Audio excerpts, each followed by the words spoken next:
Hello दोस्तों, आप सबका स्वागत है मेरे YouTube channel CIB IT with में। आज हम यूनिट 18 पढ़ेंगे जो कि इंफॉर्मेशन सिस्टम ऑडिट है। ये मॉड्यूल डी का यूनिट 18 है। इसके बारे में आज हम जानेंगे कि इंफॉर्मेशन सिस्टम ऑडिट क्या होता है, इसे पढ़ने का ज़रूरत क्यों पड़ी, ऑब्जेक्टिव इसका क्या है। दोस्तों, आप सबसे एक रिक्वेस्ट है, अगर आपको मेरा चैनल अच्छा लग रहा है तो आप इसको चैनल को सब्सक्राइब करें और इस वीडियो को ज़्यादा से ज़्यादा अपने लोगों में शेयर करें, लाइक करें। और आपको पीडीएफ के लिए आप हमारा टेलीग्राम चैनल जो है CIB IT विथ बी के नाम से ही है, उसको भी आप ज्वाइन कर सकते हैं। चलिए शुरू करते हैं कि ऑब्जेक्टिव क्या है इंफॉर्मेशन सिस्टम ऑडिट का। The functioning of banking and financial sector is changing rapidly in today's world and depends more on IT related products and services. आजकल जो है हमारा बैंकिंग और फाइनेंशियल सेक्टर्स जो है ये बहुत ही तेज़ी से डेवलप कर रहा है, जो कि बहुत से ज़्यादा चीज़ें IT सर्विसेज पे, ऑनलाइन चीज़ों पे, IT पे ज़्यादा, प्रोडक्ट्स और सर्विसेज पे ज़्यादातर डिपेंड है। क्योंकि हम ऑनलाइन जितने भी ट्रांजेक्शन्स करते हैं, जो जितने भी चीज़ें यूज़ करते हैं, fund transfer, NEFT, RTGS, UPI, ATM, सब ऑनलाइन ही करते हैं, तो IT पर ज़्यादा डिपेंड है। Consequently, risk of IT related frauds are on the rise and replacing the traditional methods of fraud। जो पुराने ट्रेडिशनल मेथड से फ्रॉड करने की, जैसे कि किसी को धोखा दे के पैसे निकाल लेना, जेब कतरी और चोरी करना, जो पुराने तरीके थे वो सब रिड्यूस हो गए हैं। अब फ्रॉड्स हो रहे हैं, साइबर फ्रॉड्स हो रहे हैं, ऑनलाइन फ्रॉड हो रहे हैं, तो वो भी उसी के हिसाब से चेंज हो गया है। तो IT रिलेटेड फ्रॉड्स भी उसी के हिसाब से बढ़ गए हैं। Today's bankers should therefore be aware of auditing information system environment. इसीलिए जो IT रिलेटेड जितने भी सिस्टम्स हैं उनकी ऑडिट करने की ज़रूरत पड़ी। क्यों? क्योंकि ऑडिट से ही हमें पता चलता है कि हमारे जो डॉक्यूमेंट्स हैं या IT रिलेटेड जितनी भी चीज़ें हैं उसमें कमियां क्या है। चलिए देखते हैं आगे। द कॉन्सेप्ट इसका क्या है। The system audit is essentially an audit of computer systems. जो सिस्टम ऑडिट होता है वो क्या होता है? कंप्यूटर्स का ऑडिट होता है। Audit of a computer system, जिसे हम कंप्यूटर सिस्टम का ऑडिट, जैसे हम बैंकों में अपने देखे होंगे, हमारे ब्रांचेस में ऑडिट होता है जिसमें लोन पेपर्स और जितने भी documents, KYC document, account opening form, loan, जितने भी चीज़ें वहाँ यूज़ होती हैं उन सब का ऑडिट होता है। एक ऑडिटर आता है जो बैंक की तरफ से, इंटरनल ऑडिटर भी हो सकता है, एक्सटर्नल भी होता है। तो वो ऑडिट करने आता है, वो आपके सारे डॉक्यूमेंट्स चेक करता है और फाइंड आउट करता है कि आपने क्या चीज़ें बैंक के सर्कुलर या RBI के सर्कुलर या रेगुलेटरी जितनी भी एजेंसीज हैं उसके हिसाब से आपने कौन सा काम नहीं किया है, वो आपको पॉइंट करके बताता है ताकि बैंक को रिस्क कम। उसी तरीके से अगर सिस्टम का ऑडिट हो, जब कंप्यूटर सिस्टम का ऑडिट होता है तो उसे हम सिस्टम ऑडिट बोलते हैं। उसको यूज़ क्यों करते हैं वो देखते हैं। इसका पहला पॉइंट क्या है, क्यों यूज़ करते हैं? सेफ गार्डिंग द एसेट, जो हमारे एसेट हैं। अब एसेट क्या होता है? जितनी भी ऐसी चीज़ें हैं जिसको हम बेच के पैसा हमें मिल सकता है, वो सारा एसेट कहलाता है। तो safeguarding the assets, bank की जितनी भी प्रॉपर्टीज़ है, चाहे वो कंप्यूटर हो, हार्डवेयर हो, सॉफ्टवेयर हो, डॉक्यूमेंट्स हो, ये सारी उसके एसेट्स कहलाते हैं। तो safeguarding the asset, asset को सेफ गार्ड करना। The asset of an organisation में बी वेरिड, वो एसेट जो है ऑर्गेनाइजेशंस का वेरी करता है, डिफरेंट ऑर्गेनाइजेशंस के हिसाब से डिफरेंट होगा। दीज इंक्लूड हार्डवेयर, इसमें क्या क्या आएगा? क्योंकि हम IT की बात कर रहे हैं तो उसमें आएगा हार्डवेयर, जैसे प्रिंटर हो गया, कंप्यूटर हो गया, माउस हो गया, कीबोर्ड हो गया, CPU हो गया, ये हो गया। फिर सॉफ्टवेयर, उसमें कौन से सॉफ्टवेयर्स पड़े हुए हैं जो रन कर रहे हैं वो हो गए। बैंक के भी कुछ सॉफ्टवेयर्स जो डेवलप करते हैं, जैसे पर्टिकुलर नेट बैंकिंग का हो गया, UPI का हो गया, वो भी सॉफ्टवेयर्स बैंक के ही हैं। एप्लीकेशंस होंगे, ह्यूमन बेयर हो गया, जो कि मैन पावर हैं, जो कि बैंक के स्टाफ्स हो गए, वो भी इसमें आ गए। Similarly documentation of various system file, जितनी भी तरीके की डॉक्यूमेंटेशन होगी, लोन पेपर्स हो गए, वो सारे भी एसेट्स कहलाते हैं। क्योंकि उन्हीं लोन पेपर के बिहाफ पर बैंक केस कर सकता है या उसी के बिहाफ पे वो अपना जो फंड क्रेडिट दिया हुआ है वो वापस ले सकता है। These assets are to be safeguarded from damage, इनको डैमेज से बचाना है ताकि खराब ना हो, मिस यूटिलाइजेशन से, इनका गलत तरीके से यूज ना हो, एंड अदर लॉसेस, और दूसरे तरीके के लॉसेस होने से बचाना है। तो the objective of the system audit audit is to ensure that the organization has taken adequate measures to protect the assets। तो इसका क्या काम है ऑडिट का? ये केवल ऑडिट यही इसी में देखेगा कि जो हमारे एसेट्स हैं वो प्रोटेक्टेड हैं कि नहीं, सेफ गार्ड हैं कि नहीं। वो इसका काम होगा कि देखना कि हमारे जो एसेट हैं वो सेफ गार्ड है, सुरक्षित हैं कि नहीं है। अब दूसरा पॉइंट्स होगा मेंटेनिंग डेटा इंटीग्रिटी। अब जो हम डेटा है उसकी इंटीग्रिटी को देखते हैं, उसकी ऑनेस्टी को देखते हैं कि डेटा जो जैसा दिया गया था वैसा ही तो है कि नहीं, वैसा ही स्टोर हो रहा है कि नहीं। ऐसा तो नहीं है कि उसमें कुछ मॉडिफिकेशन किया जा रहा है, कुछ अल्ट्रेशन किया जा रहा है, कुछ बदलाव किया जा रहा है, ऐसा तो नहीं किया जा रहा है। वो यहाँ देखेंगे मेंटेनिंग डेटा इंटीग्रिटी में। Integrity of data is required to be maintained at all levels, input output and maintenance of output. ये हर लेवल पे होगा, ऐसा नहीं कि इनपुट किया कुछ और, मान लीजिए इनपुट किया 10,000, आउटपुट मिल रहा है 8,000 एंड मेंटेन, तो इसमें तो लॉस हो गया। किसी ने जमा किया 10,000 और उसको मिल रहा है कितना, उसके खाते में जा रहा है 8,000, तो ये इनपुट और आउटपुट में डिफरेंस हो गया, ये इंटीग्रिटी हो गई इसकी। एंड मेंटेनेंस, और उसको मेंटेन करके रखा जा रहा है कि नहीं। पता चला आज तो आपने उसको खाते में उसने 10,000 जमा किया, आपने 10,000 जमा कर दिया, 2 महीने 4 महीने 1 साल बाद वो कम होकर मेंटेन पता चला 8,000 हो गया, तो मतलब उसका मेंटेनेंस भी सही किया जा रहा है कि नहीं, आउटपुट जैसा था वैसा ही है कि नहीं। तो integrity of data implies that data is complete, accurate, without any distortion and appears and preserves in manner as desired by the organisation. तो ये भी इंश्योर करना है इंटीग्रिटी में कि जैसा डेटा है हमारा वैसा ही एक्यूरेट होना चाहिए, उसमें कोई डिस्टॉर्शन नहीं होना चाहिए, एंड अपीयर्स एंड प्रिजर्व्स, और वो जैसा है उसी हिसाब में ऑर्गेनाइजेशंस को जैसा ज़रूरत है उसी फॉर्म में वो मेजर होना चाहिए, प्रिजर्व होना चाहिए, सॉरी, बिल्कुल उसी फॉर्म में होना चाहिए। ऐसा नहीं है कि हाँ वो ऑर्गेनाइजेशंस को कुछ और ज़रूरत है और प्रिजर्व कुछ और हो रहा है, ऐसा नहीं होना चाहिए। The purpose of system audit is to ensure that an effective data integrity process is in place in the organization and it is cost effective। और ये cost integrity process जो है in place in the organization and it is cost effective, और ये cost effective भी होती है।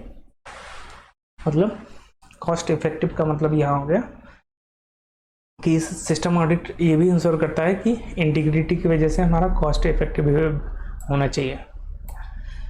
फिर अगला है मेंटेनिंग प्रोसेस इंटीग्रिटी। अब जो हमारा प्रोसेस है उसमें भी इंटीग्रिटी होनी चाहिए। कैसे, चलिए देखते हैं।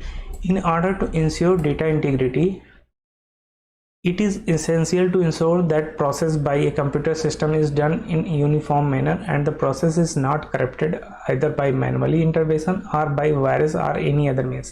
इसके कहने का मतलब है कि जैसे हम सिस्टम में इंटर कर रहे हैं, अभी जो मैंने अभी एग्जांपल बताया कि हमने डेटा को क्या किया, एक कस्टमर आया और उसने पैसे जमा किए अपने अकाउंट में, मान लीजिए 10,000 उसने जमा करने के लिए क्लर्क को दिया, और अब क्लर्क ने इसके खाते में 2,000 रख लिए और 8,000 इसके खाते में जमा कर दिए। तो ये सिस्टम इंटीग्रिटी नहीं रही, ये किसकी हो गई, इंटीग्रिटी ब्रीच है यहाँ पर, लेकिन किसकी तरफ से है, मैनुअली है, मैनुअल इंटरवेंशन हुआ है, उस बंदे ने किया।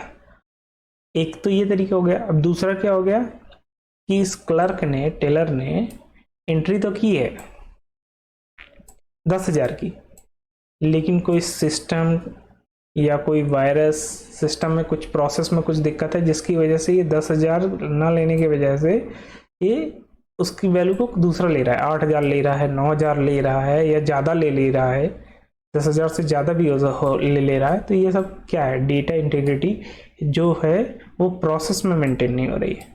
उस कोई प्रोसेस है जिसकी वजह से डेटा मिसमैच कर रहा है, तो इसको बोलेंगे कि maintaining process integrity. Process integrity भी होना चाहिए। फिर आगे देखते हैं, एनी सिस्टम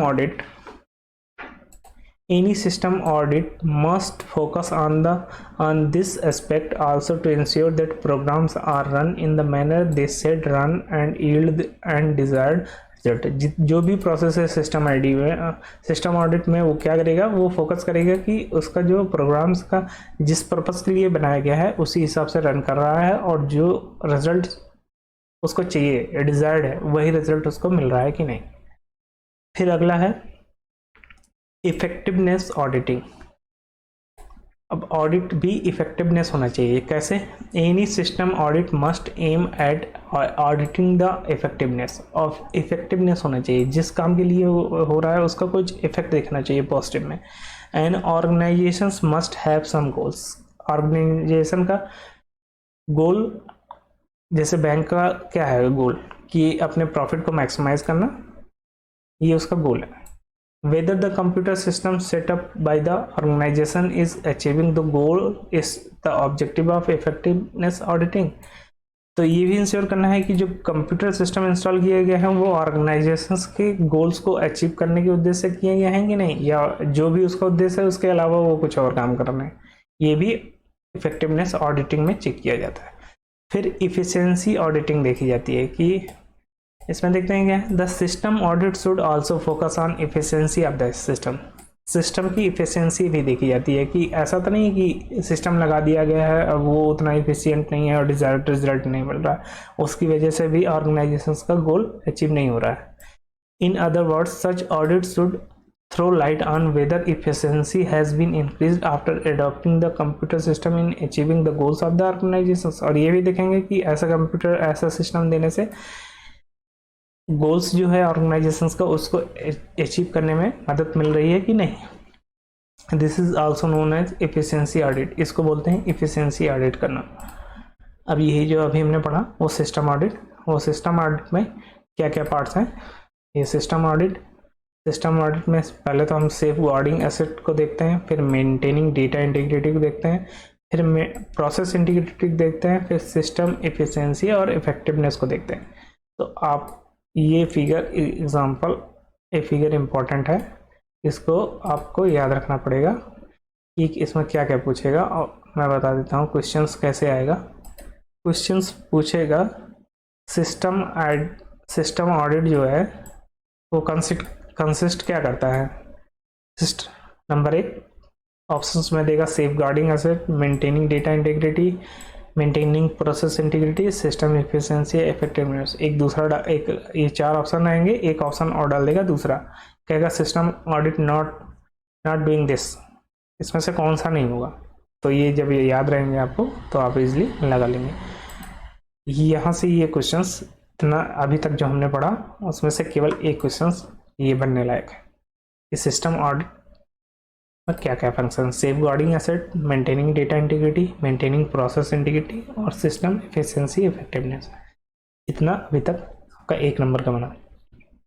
अब देखते हैं स्कोप ऑफ आईएस ऑडिट। इसको इंफॉर्मेशन सिस्टम ऑडिट का स्कोप क्या है। इस policies and standards of organisations, जो ऑर्गेनाइजेशंस के पॉलिसीज होंगे, स्टैंडर्ड्स होंगे, उनको बनाए रखने के लिए यूज़ होगा। Organisation and management of computer facilities, organisations और मैनेजमेंट का कंप्यूटर फैसिलिटीज़ के लिए होगा। Physical environment in which computers operate, ये भी देखेगा कि फिजिकल इन्वायरमेंट का कैसा है जिसमें कंप्यूटर्स ऑपरेट कर रहे हैं। कंटिजेंसी प्लान देखेगा।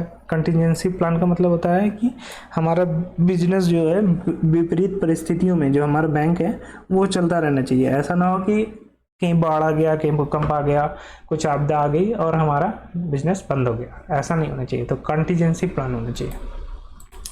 फिर operation of system software, system software का ऑपरेशन सही होना चाहिए। सिस्टम सॉफ्टवेयर क्या होता है, जो भी जिसपे 2 तरीके के सॉफ्टवेयर्स होते हैं, एक एप्लीकेशन सॉफ्टवेयर, एक सिस्टम सॉफ्टवेयर। अब जैसे कंप्यूटर है, कंप्यूटर को चलने के लिए बेसिक सॉफ्टवेयर की क्या जरूरत पड़ेगी, पहला तो विंडोज़ हो गया, विंडोज़ के बिना वो चलेगा ही नहीं, तो उस विंडोज़ क्या कहलाएगा, सिस्टम सॉफ्टवेयर कहलाएगा। ऐसा ना हो कि ऑपरेशन ऑफ सिस्टम सॉफ्टवेयर में क्या है, हमने पायरेटेड ले रखा है, बिना लाइसेंस के ले रखा है, ये सब नहीं होना चाहिए। Operation of system software correct होना चाहिए। फिर एप्लीकेशन सिस्टम डेवलपमेंट प्रोसेस, जो भी एप्लीकेशंस उसके लिए यूज़ हो रहे हैं बिजनेस के लिए, उसके सिस्टम के डेवलपमेंट प्रोसेस भी का भी सिस्टम ऑडिट होता है। कि ऐसा तो नहीं है कि एप्लीकेशन सिस्टम डेवलपमेंट कर दिया और उसका जो है गाइडलाइंस कंप्लायंस नहीं किया, ये भी यहाँ देखा जाता है। फिर review of user applications and end user, अब रिव्यू भी किया जाता है कि जो यूज़र एप्लीकेशंस है, जैसे मोबाइल बैंकिंग है, यूपीआई बैंकिंग है, यूपीआई है, और जितने तरीके की भी बैंक ये दे रहा है, एप्लीकेशंस दे रहा है बैंक, उसमें उसका भी रिव्यू किया जाता है कि यूज़र के पर्सपेक्टिव से सही है कि नहीं, यूज़र का कौन सा डाटा कैप्चर कर रहे हैं, कौन सा नहीं कर रहे हैं, वो कंप्लायंस कर रहे हैं कि नहीं। इंड यूज़र एक्सेस, उसका भी किया जाता है। जो इंड यूज़र हो गया कस्टमर, बैंक के पर्सपेक्टिव से लास्ट में कौन यूज़ कर रहा है, यूज़र, तो इंड यूज़र के हिसाब से देखा जाता है। फिर importance of system audit, system audit के इम्पोर्टेंस क्या क्या है। Importance of system audit in computerised environment. अब सिस्टम ऑडिट कंप्यूटराइज्ड इन्वायरमेंट में इसका इंपॉर्टेंस क्या है वो देखते हैं। IS audit is important because it gives assurance that the IT systems are adequately protected, provided reliable information to the user, and properly managed to achieve the intended benefits. तो IS audit का एक important इसलिए हो जाता है क्योंकि ये इससे हमें पता, हम अश्योर हो जाते हैं, हमें विश्वास हो जाता है कि IT जो सिस्टम्स हम यूज़ कर रहे हैं वो प्रोटेक्टेड है, मतलब उनमें कोई साइबर अटैक या इस तरह का ब्रीच नहीं हो सकता है। एंड प्रोवाइडेड रिलायबल इंफॉर्मेशन, और जो हमें इंफॉर्मेशन मिल रही है वो रिलायबल है, उस पर हम विश्वास कर सकते हैं। To users and properly manage to achieve the intended benefit, और जो हम बेनिफिट, जो हमारा उद्देश्य है जिसके लिए हम बैंक चल रहा है या जो भी बिजनेस चल रहा है, वो हमें मिल रहा है कि नहीं, इससे हम एश्योर हो जाते हैं IS ऑडिट से। फिर दूसरा क्या है, many users rely on IT without knowing how the computer works. कई लोगों को पता है, कहते नहीं है कि अरे भाई ये तो कंप्यूटर से भी तेज चलता है, तो क्यों कहते हैं, क्योंकि उन्हें विश्वास है कि कंप्यूटर जो करता है वो सही है, उसमें कोई एरर की चांसेस बहुत कम है या ना के बराबर। Computer error could be repeated indefinitely causing more extensive damage than a human mistakes। अब अगर इसमें कोई बग हो गया, मान लीजिए कंप्यूटर में कोई एरर आ गई, उसकी वजह से क्या होगा, रिपीटेड इनडेफिनेटली, वो कई बार रिपीट हो जाएगी और आपको पता भी नहीं चलेगा, और जिसकी वजह से causes more extensive damage than a human mistakes, और उसमें इतनी सारी गलतियाँ आ जाएंगी जो ह्यूमन मिस्टेक से भी ज़्यादा होगी। जैसे मैं आपको एग्जांपल बताता हूँ, क्या हो गया, कंप्यूटर्स जैसे आपने देखा होगा ATM मशीन्स, ATM मशीन्स में क्या होता है, कैसेट्स होते हैं जिसमें कैश होते हैं, इसलिए 4 कैसेट होते हैं, पहला, दूसरा, तीसरा और चौथा, ऐसे कैसेट्स होते हैं। सब खोज करिए, ये A है, फिर B है, फिर C है, फिर D है, 4 कैसेट में। अब इसमें चारों में अलग अलग डिनोमिनेशंस के नोट भरे जाते हैं। सपोज करिए इसमें 2000 के, इस वाले में 500 का नोट है, और नीचे वाले में 200 का और 100 का, ये नोट डालने हैं। अब इसमें क्या होता है, ATMs में जो कैसेट जिसके लिए कॉन्फ़िगर होता है उसमें हमें उस तरह के ही नोट डालना है। जैसे अगर हमने 500 का कॉन्फ़िगरेशन है इसमें, अगर हम इसमें 500 की जगह हमने 2000 का नोट डाल दिया, सपोज करिए 500 के कैसेट में हमने 2000 के नोट डाल दिए, कंप्यूटर को नहीं पता है, कंप्यूटर केवल कैसेट चेक करता है कि किस कैसेट से हमें कौन सा नोट देना है, उसे ये नहीं पता होता है कि कितने का पैसा उसमें पड़ा हुआ है। तो अगर जैसे आपने विड्रॉल किया 500 रुपये का, अगर कैसेट इस 500 वाले में 2000 की नोट पड़ी है, तो वो आपको आपके अकाउंट से 500 कटेगा, लेकिन आपको पैसे कितने मिलेंगे, 2000। तो कितनी बड़ी मिस्टेक हो गई, कंप्यूटर एरर ही है। डाला जो है किसी, जो इसने रेफलिंग किया है उसने डाला है, बैंक स्टाफ हो गया या थर्ड पार्टी हो गई, तो उसकी गलती है, ह्यूमन मिस्टेक है, लेकिन कंप्यूटर के पास ऐसे कोई जानकारी नहीं है कि वो इस नोट को चेक कर सके कि हम नोट कितने का विड्रॉल कर रहे हैं, तो इसमें कितना ज़्यादा डैमेज हो जाएगा। इसी तरीके से दूसरा अगर एग्जांपल ले लीजिए कि जैसे अब कंप्यूटर में है, हम नेफ्ट या RTGS करते हैं, अब कोई बग हो जाए सॉफ्टवेयर्स में, और नेफ्ट करते समय जितना भी अमाउंट डाला जा रहा है उसमें कुछ करेक्शन हो जाए, कुछ एरर हो जाए, और जैसे नेफ्ट करते समय 10 पैसा 20 पैसा ज़्यादा चला जाए, मान लीजिए आपने 100 रुपये का नेफ्ट किया, या ज़्यादा ले लेते हैं, 100 रुपये कौन करता है नेफ्ट। 1000 का मान लीजिए किसी को नेफ्ट किया, और ले लेते हैं 10,000 में। 10,000 का नेफ्ट किया, और किस सिस्टम का बग है, आपने सिस्टम में एंट्री की 10,000 का, लेकिन उसके अकाउंट में कितने का पहुंच रहा है, 10,100 का पहुंच रहा है, या 10,200 का पहुंच रहा है, या 10,001 का पहुंच रहा है, जिसके अकाउंट में क्रेडिट हो रहा है। अब इनको तो नहीं पता चलेगा क्योंकि इन्होंने एंट्री की है 10,000 की, लेकिन बैंक में जब मान लीजिए ये 1.001 पैसा है, तो ये क्या होगा, जब कई सारे नेफ्ट होंगे, मतलब लाखों की संख्या में हो जाएंगे, तो बैंक को ये तो चूना लग रहा है ना, तो ये कितना बड़ा मिस्टेक हो रहा है। तो इसी तरीके का होता है, जब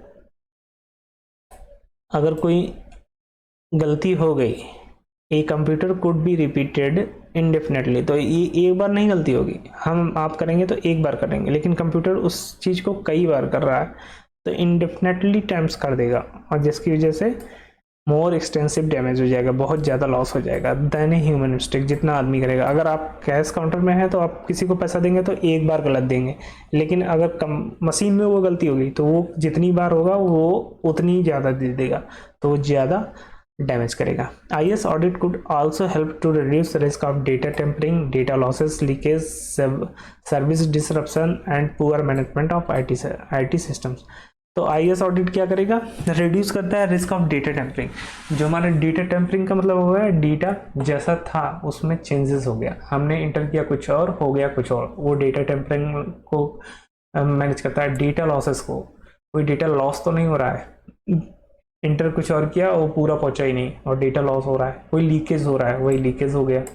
सर्विस डिसरप्शन, सर्विसेज डिस्टर्ब हो गई, चली नहीं रही हैं, उसकी वजह से हमारा कितना लॉस हो गया।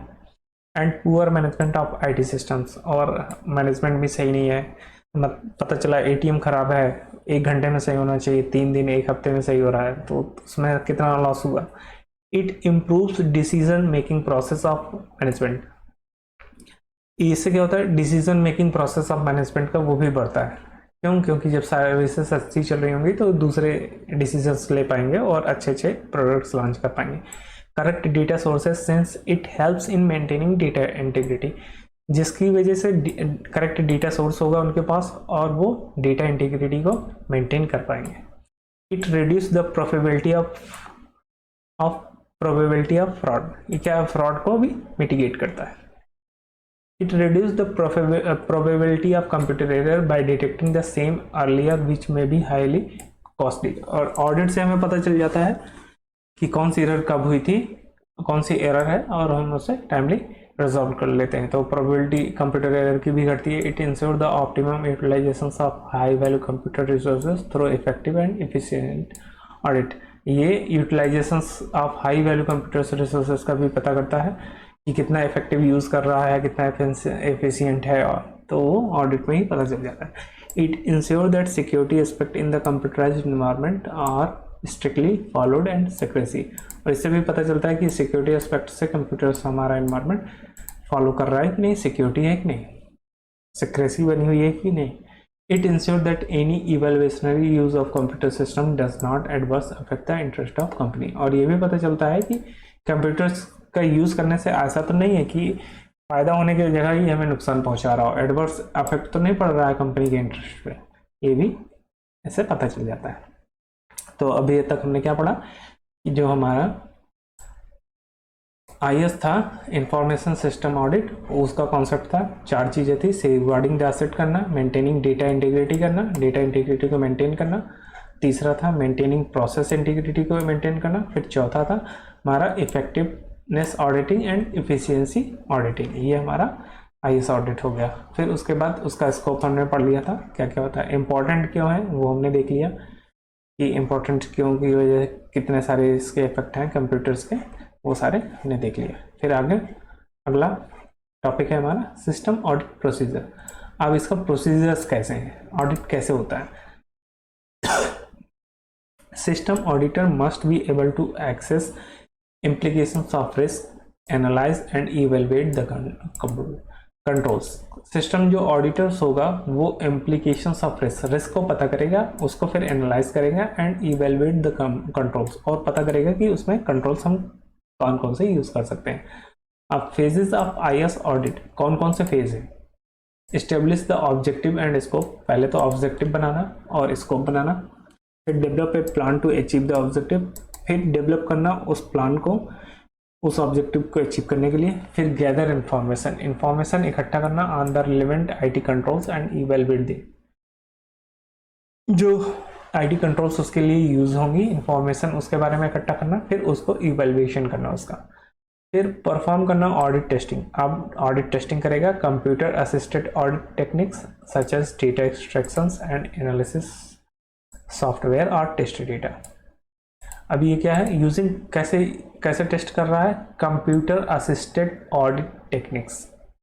बस आपका एक क्वेश्चन से यहाँ से मिल गया। अब पूछेगा आपसे कि आईएएस ऑडिट जो है परफॉर्म करता है ऑडिट टेस्टिंग्स बाय विच, आपको लगाना है कंप्यूटर असिस्टेड ऑडिट टेक्निक्स से करता है। ये इसमें से जैसे क्या होगा, डेटा एक्सट्रैक्शंस करेगा एंड एनालाइज सॉफ्टवेयर और टेस्ट डेटा। डेटा वो निकाल लेगा, यहाँ से एक्सट्रैक्ट करेगा, अब उसको एनालाइज करेगा सॉफ्टवेयर से या उसको टेस्ट करेगा, वो आगे और समझेंगे डिटेल में। Reports on the IAS audit finding, अब रिपोर्ट सबमिट करेगा एंड अब उसको फॉलो अप करेगा। ये प्रोसेस होता है। पहले क्या करेगा, establish the objective and scope. पहले तो स्कोप क्या उसे करना है, क्या ऑब्जेक्टिव है, क्या उद्देश्य है, उसके हिसाब से इस्टेब्लिश करेगा। अब उसी के हिसाब से प्लान बनाएगा, इस ऑब्जेक्टिव को रिसीव करने के लिए प्लान बनाए। फिर अब उस प्लान बनाने के बाद इंफॉर्मेशन इकट्ठा करेगा, relevant IT controls and evaluate दें, कौन कौन से आईटी कंट्रोल हैं और उनको देखेगा। अब जब वो आईटी कंट्रोल्स को देखेगा तो उसको पता चल जाएगा कौन सा ड्रॉबैक है। फिर परफॉर्म करेगा ऑडिट टेस्टिंग। टेस्टिंग कैसे परफॉर्म करेगा? कंप्यूटर असिस्टेड ऑडिट टेक्निक से, जिसको कैट्स बोलते हैं, CAAT, सच एज उसमें से डेटा एक्सट्रैक्ट करेगा, उसका एनालिसिस करेगा सॉफ्टवेयर से और टेस्ट करेगा, फिर रिपोर्ट बनाएगा और उसको फॉलो अप करता रहेगा। ये 6 स्टेप्स है। ऑडिट प्लान में B broadly divided into 3 parts. इसको 3 पार्ट्स में बांटा गया है, audit organisations, process of planning and audit reporting. देखते हैं one by one. Audit organisations, that is who will conduct the audit. पहले प्लान कैसे डिवाइड किया गया? ऑडिट, पहले तो ऑडिट ऑर्गेनाइजेशंस का होगा, कैसे होगा, कौन करेगा? इंटरनल ऑडिट करेगा, खुद बैंक का ही ऑडिटर करेगा, या कोई थर्ड पार्टी हम उसको बुलाएंगे और करवाएंगे, external auditor. Process of planning, अब प्लानिंग क्या होगी? That is how the audit will be conduct, कैसे कंडक्ट होगा।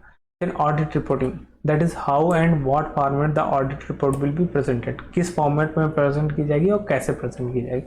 3 पॉइंट्स हैं। ऑडिट प्लान में भी ब्रॉडली 3 पार्ट्स। किन किन पार्ट्स में? ऑडिट ऑर्गेनाइजेशंस, कौन करेगा, इंटरनल या ऑडिटर, प्रोसेस ऑफ प्लानिंग कैसे करेगा, और ऑडिट रिपोर्टिंग किसको रिपोर्ट करेगा। For the purpose of system audit the process of planning may be divided into the following steps. अब प्रोसेस ऑफ सिस्टम ऑडिट करने के लिए क्या करेंगे? The process of planning may be divided into the following. Planning कितने तरीके के इस पार्ट्स में बांटी गई है। पहले क्या देखते हैं, review the latest audit report and take necessary steps. जो रिसेंटली हमारी लेटेस्ट ऑडिट रिपोर्ट है उसको देखेगा और टेक नेसेसरी स्टेप्स, उसको देखने के बाद समझेगा क्या क्या किस चीज़ में उसकी कमियां थी और उसको आगे मूव करेगा। फिर obtain a preliminary understanding of the system to be audited and document it properly. अब प्रिलिमिनरी अंडरस्टैंडिंग से उसे पता चलेगा सिस्टम से कि सिस्टम टू बी ऑडिटेड, कौन सा सिस्टम ऑडिट करना है, एंड डॉक्यूमेंट इट प्रॉपर्ली, और कैसे उसको डॉक्यूमेंट किया गया है। फिर डिटरमाइन करेगा the most effective and efficient audit strategy. अब उसको समझ में आ गया, अब वो फाइंड आउट करेगा कौन सी इफेक्टिव होगी और एफिशिएंट होगी ऑडिट स्ट्रेटजी। फिर document the plan audit strategy. अब उसको पता चल गया, उसके बाद अब प्लान बना देगा ऑडिट स्ट्रेटजी का। For evaluating a computerise system auditor must collect evidence related to performance of the systems. अब इसको इवेलुएट करने के लिए सिस्टम का परफॉर्मेंस इवेल्युएशन करेगा, चेक करेगा उसका परफॉर्मेंस कैसा है, desired result within time मिल रहा है कि नहीं। Various tools and techniques are available to assist the auditors to collect such evidence. इसके लिए खुद से नहीं, कई सारे टूल्स अवेलेबल्स होते हैं जिसकी वजह से ये एविडेंस इकट्ठा करता है। Some of the tools and techniques are mentions below. इसमें से कुछ टेक्निक्स या टूल्स मेंशन्स हैं नीचे, वो देखते हैं। जनरलाइज्ड ऑडिट सॉफ्टवेयर, पहला क्या है? Generalized audit software. By this software auditors can gain access to the data maintained in computerized media. इसकी वजह से क्या होगा? दिस सॉफ्टवेयर ऑडिटर को एक्सेस मिल जाता है डेटा कंप्यूटर्स मीडिया में कौन कौन सा है। This enables the auditor to access the quality of records in the systems. इससे पता चलता है ऑडिटर को कि सिस्टम के अंदर जो रिकॉर्ड्स हैं उसकी क्वालिटी कैसी है। The function available in generalized audit software are file access. इसके कौन कौन से फंक्शंस हैं? ये फाइल को एक्सेस कर सकता है, फाइल रिकॉग्निशंस कर सकता है, रीऑर्गेनाइजेशंस कर सकता है, उनको सिलेक्शंस कर सकता है, arithmetic stratification and frequency analysis, file creations कर सकता है, अपडेटिंग कर सकता है, रिपोर्टिंग कर सकता है, etc। ये सारे उसके फंक्शंस हैं। By this functional capabilities the following audit task can be accomplished. अब इन फंक्शन से क्या क्या हो सकता है वो देखते हैं। Evaluate the quality of data. Evaluate करेंगे डेटा की क्वालिटी कैसे है, उसकी डेटा की क्वालिटी अच्छी है या खराब है, ये यहाँ से ये पता चलेगा। Evaluate the quality of system processing. अब जो सिस्टम प्रोसेसिंग कर रहा है उसकी क्वालिटी कैसे है, जो हमने पहले देखा था कि प्रोसेसिंग कैसे करता है वो। फिर एनालिटिकल रिव्यू, वो उसका रिव्यू करेगा कि वो एनालिटिकल है कि नहीं है, वो ऑर्गेनाइजेशंस को गोल अचीव करने लायक है या नहीं। फिर अदर ऑडिट सॉफ्टवेयर, अभी हमने जनरलाइज्ड ऑडिट सॉफ्टवेयर देखा, अब दूसरे अदर ऑडिट सॉफ्टवेयर है, वो क्या क्या इंक्लूड करते हैं। It include industry specific audit software, जैसे इंडस्ट्री के हिसाब से अलग अलग होगा। स्प्रेडशीट ऑडिट सॉफ्टवेयर इसमें होते हैं। फिर हाई लेवल लैंग्वेजेस होते हैं। फिर सिस्टम सॉफ्टवेयर्स होते हैं, स्पेशलाइज्ड ऑडिट सॉफ्टवेयर होते हैं, ये अदर टाइप्स के हैं। डिसीजन सपोर्ट सिस्टम सॉफ्टवेयर है, जैसा ऑर्गेनाइजेशन से होगा उसी के हिसाब से सॉफ्टवेयर यूज किए जाते हैं। फिर computer aided audit tools and techniques, जो अभी हमने पढ़ा था, computer aided audit tools and techniques, CAATTS, यहाँ टेक्निक्स ऐड कर दिया। It refers to any data extraction and analysis software. This includes programs such as data analysis and extraction tools, spreadsheets. अब देखते हैं ये क्या है। It refers to any data extractions and analysis software. ये कोई भी तरीके, ये क्या काम करता है? डेटा को एक्सट्रैक्ट करता है और एनालिसिस सॉफ्टवेयर एनालाइज करता है सॉफ्टवेयर। दिस इंक्लूड प्रोग्राम्स, इसमें कौन कौन सा प्रोग्राम्स इंक्लूड करेंगे? जैसा डेटा का एनालिसिस हो गया, उसका एक्सट्रैक्शन हो गया टूल्स, उस स्प्रेडशीट्स से हमें पता है जैसे एक्सेल होती है। फिर डेटाबेस हो गया, जैसे कि MS एक्सेस हो गया। स्टैटिस्टिकल एनालिसिस करता है, जैसे SES होता है। जनरल ऑडिट सॉफ्टवेयर जैसे ACL, आर्बिटर्स, EAS, इनका बस केवल आपको नाम याद रखना है, ज़्यादा ध्यान नहीं देना है, ये सब टूल्स हैं। Business intelligence example crystal reports and business object, ये सब तरीके का यूज़ करता है कंप्यूटर ऑडिट टूल्स। फिर प्रोग्राम सोर्स कोड रिव्यू, बैंकों में भी जो भी प्रोग्राम्स होंगे, जैसे ऑनलाइन बैंकिंग में नेट बैंकिंग हो गया, मोबाइल बैंकिंग हो गया, ये जब भी बनेगा तो इसमें सोर्स कोड जो होगा उसका भी रिव्यू किया जाता है। While generalized audit software are used to examine the quality of data produced by a program source code review is a direct way of examining program codes। इससे पता करते हैं सोर्स कोड जो हमारा जिसमें कोडिंग की गई है उस कोड का रिव्यू होता है, देखते हैं इसमें कोई वल्नरेबिलिटीज तो नहीं है, कोई बग तो नहीं है, कोई वीक पॉइंट तो नहीं है।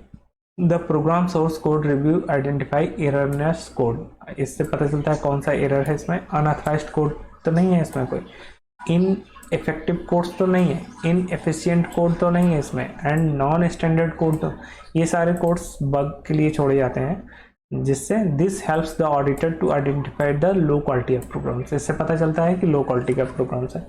कभी कभी इस सोर्स कोड में ये जो कमी होती है वहीं से साइबर अटैक्स आराम से हो जाता है इसकी वजह से, इसलिए सोर्स कोड रिव्यू किया जाता है। फिर आगे है test data. The test data approach indicate creation of dummy data to test specific aspect of programs. Test data approach में क्या होता है, एक डमी डेटा दिया जाता है जिसपे हमें प्रोग्राम को टेस्ट करना होता है। The main objective of test data technique is to access whether the program contains errors, और पता करते हैं इससे हर तरीके के पॉसिबिलिटीज़ के हिसाब से टेस्ट डेटा देते हैं और पता करते हैं कि प्रोग्राम्स हमारा हर तरीके से इफेक्टिव है कि नहीं है, कि ऐसा कुछ तो नहीं किसी पर्टिकुलर पता चले कि आपने जैसे समझिए आपने प्रोग्राम बनाया है और उसमें आपको इंटर करना है, जैसे नेट बैंकिंग में आपको अमाउंट डालना है, कितना फंड ट्रांसफ़र करना है। आप एक फील्ड बनी हुई है, उस फील्ड में आपको अमाउंट डालना है, एक फील्ड बनी है, आप इसमें अमाउंट डालना है, लिखा है अमाउंट है, और आपको इसमें न्यूमेरिकल वैल्यू डाल सकते हैं, जैसे 1000 डालना है। अब पता चला कि इसमें ऐसा है कि न्यूमेरिकल की बजाय न्यूमेरिकल तो ले ही रहा है और इसमें वर्ड भी ले रहा है, तो ये एक तरीके का प्रोग्राम कंटेंट्स एरर, इसमें एरर है, इसको न्यूमेरिकल ही लेना चाहिए, और जबकि ये क्या ले रहा है, दोनों ले रहा है, तो ये इसकी बग है। फिर आगे देखते हैं program code comparison. Program code को कंपैरिजन किया जाता है। With this techniques auditor can ascertain that he audit the correct version of the software by comparing the program codes of the audit version with the standard version of software। जो भी हमारा software इसका audit करना है उसका एक standard version of code होता है, उस कोड से कंपेयर करता है कि जो ये प्रोग्राम है उसके हिसाब से कोड करेक्ट है कि नहीं। There are 2 types of program code comparison. इस तरीके के 2 प्रोग्राम कोड कंपैरिजन होते हैं। नंबर 1 सोर्स कोड कंपैरिजन, जो भी हमारा सोर्स कोड लिखा होगा, जो जावा या HTML जो भी लैंग्वेज में लिखा हुआ है .NET, उसका सीधे सोर्स कोड से कंपैरिजन होगा, या ऑब्जेक्ट कोड कंपैरिजन होगा, जो भी ऑब्जेक्ट ओरिएंटेड लैंग्वेज होगी उस कोड का कंपैरिजन होगा। The object code comparison assure whether the audit version is authorised और नॉट। ये ज़्यादा इफेक्टिव माना जाता है। इसमें क्या होता है, assure whether the audit version, जो भी हमारा ऑडिट वर्जन हो रहा है वो ऑथराइज्ड है या नहीं, इससे पता चलता है। तो ये यहाँ से इम्पोर्टेंट हो जाएगा, ये यहाँ से पूछ सकता है कि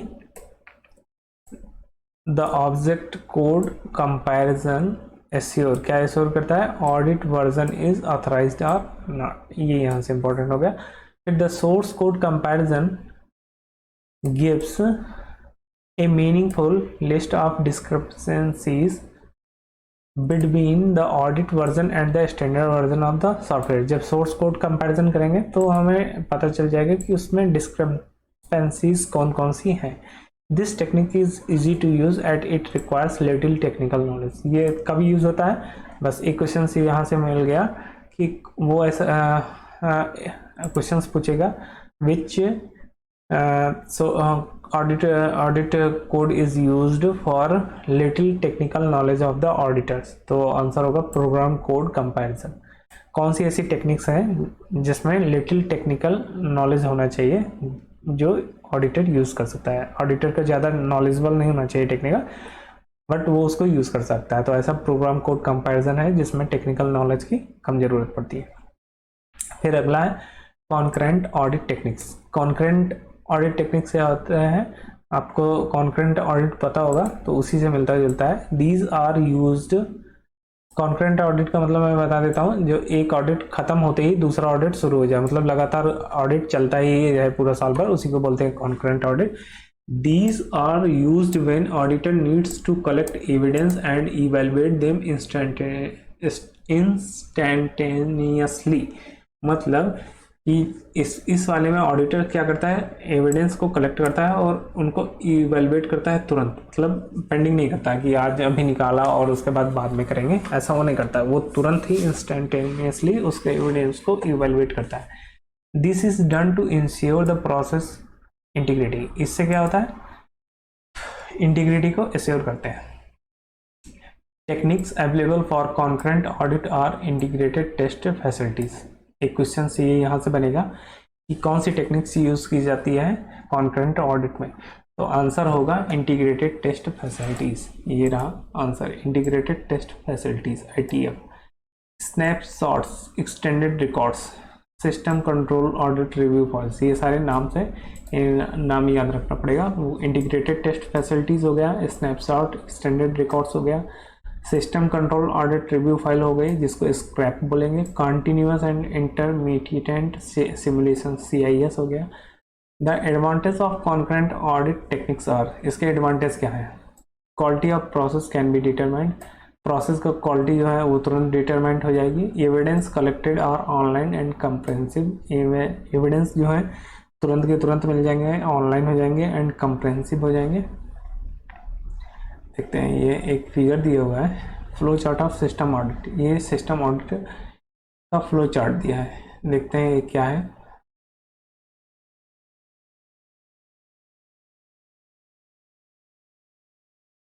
देखिए ऑडिट ऑर्गेनाइजेशंस है, ऑर्गेनाइजेशंस का ऑडिट है।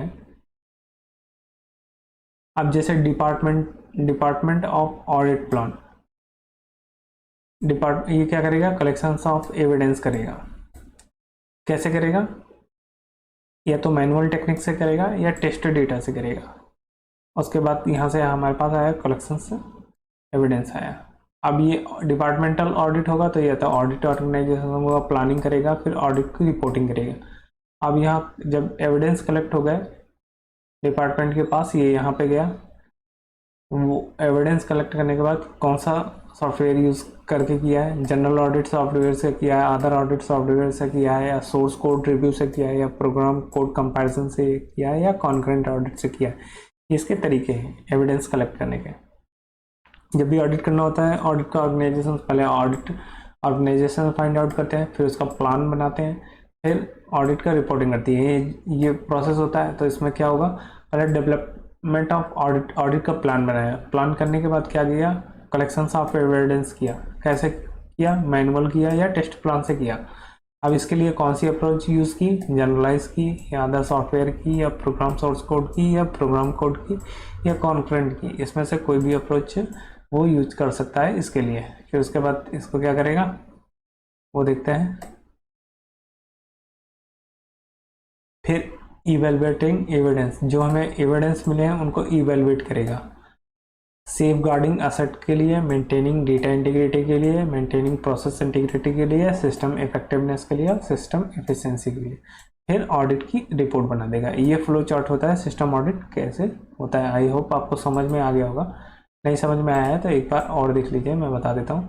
अब जैसे किसी ऑर्गेनाइजेशन का ऑडिट करना है तो सबसे पहले क्या होगा? Development of audit plan, audit का प्लान बनाएंगे। कैसे? वैसे तीन ये मेन जो अप्रोच होती है, क्या? ऑडिट करेगा ऑर्गेनाइजेशंस की, फिर उसका प्लानिंग करेगा, फिर रिपोर्ट करेगा। अब जैसे हमारे पास डेवलपमेंट ऑडिट प्लान बन गया, प्लान बनने के बाद हम क्या करेंगे? कलेक्शंस ऑफ एविडेंस करेंगे, ऑडिट करेंगे, उसका एविडेंस कलेक्ट करेंगे। कैसे करेंगे? या तो मैनुअल टेस्टिंग से करेंगे या टेस्टेड डेटा से करेंगे। अब इसको करने के लिए कौन कौन से मेथड्स हैं? जनरलाइज्ड ऑडिट सॉफ्टवेयर है, अदर ऑडिट सॉफ्टवेयर है, प्रोग्राम सोर्स कोड है, प्रोग्राम कोड कंपैरिजन है, कॉन्करेंट ऑडिट है। इन सब की वजह से ये किया। अब इससे क्या होगा उसके पास? इससे उसको एविडेंस इवेलुएट करेगा। एविडेंस उसको मिल चुका है इस वाले से। अब उसके बाद क्या करेगा? सेफ गार्डिंग उससे होगा इवेलुएट करने के बाद, या मेंटेनिंग डेटा इंटीग्रिटी, ये सारे पॉइंट्स चेक करेगा ये सब कुछ है कि नहीं है। अगर है तो ठीक है, नहीं तो फिर उसी से वो क्या करेगा? रिपोर्ट बनाएगा। ये इसका ऑडिट हो गया है और इसकी ये रिपोर्ट है। इसमें कोई बग है या कौन सी इसमें वल्नरेबिलिटीज़ है वो उसको पता चल जाएगा। फिर बेनिफिट्स ऑफ ऑडिट सॉफ्टवेयर, इसके ऑडिट करने के सॉफ्टवेयर्स के बेनिफिट्स क्या है? In the audit the independent file of the systems being audited, जो इंडिपेंडेंट फाइल होंगी वो सिस्टम्स की वो ऑडिट होंगी। And will use a read only copy of the file to avoid any corruptions of an organization's data. क्या करेगा? And will use a read only copy of the file, और read only file को लेगा to avoid any corruption, ताकि कोई भी उसमें corruption या कोई भी गलती ना हो पाए ऑर्गेनाइजेशंस की डेटा में। Many audit specific routines are used such as sampling, और इसमें कैसा रूटीन्स यूज होते हैं जैसे कि सैम्पलिंग। सैम्पलिंग क्या होता है? Sampling provides documents of each test performed in the software which can be used as document in the auditor's report. ये क्या करते हैं? सैम्पलिंग प्रोवाइड करता है डॉक्यूमेंट्स ऑफ ईच टेस्ट, जितने भी टेस्ट परफॉर्म किए गए हैं उसका डॉक्यूमेंट्स प्रोवाइड करेगा। जैसे सैंपल कहते हैं, पूरा जितना हमारे पास डेटा होता है सब तो नहीं लेते हैं, उसमें से एक सैंपल ले लेते हैं। जैसे मिठाई की दुकान में पूरी मिठाई नहीं चेक की जाती, केवल एक उसमें से सैंपल ले ली जाती। The software which can be use as a document in the auditor's report, जिसको हम डॉक्यूमेंट की तरह यूज कर सकते हैं। दूसरा है मैनुअल टेक्निक्स। मैनुअल टेक्निक्स क्या होती है? Apart from computer assisted audit techniques, evidence can also be collected manually. Computer assisted के अलावा मैनुअली भी एविडेंस कलेक्ट किए जा सकते हैं थ्रू इंटरव्यू। कैसे? इंटरव्यू से या क्वेश्चंस करके, एंड कंट्रोल फ्लो चार्ट या फ्लो चार्ट के मदद से। फिर अगला टॉपिक होगा सिस्टम ऑडिट सिक्योरिटी, जो कि हम अगले पार्ट में करेंगे, पार्ट 2 में। तब तक के लिए दोस्तों मिलते हैं अगले पार्ट में। तब तक के लिए नमस्कार दोस्तों।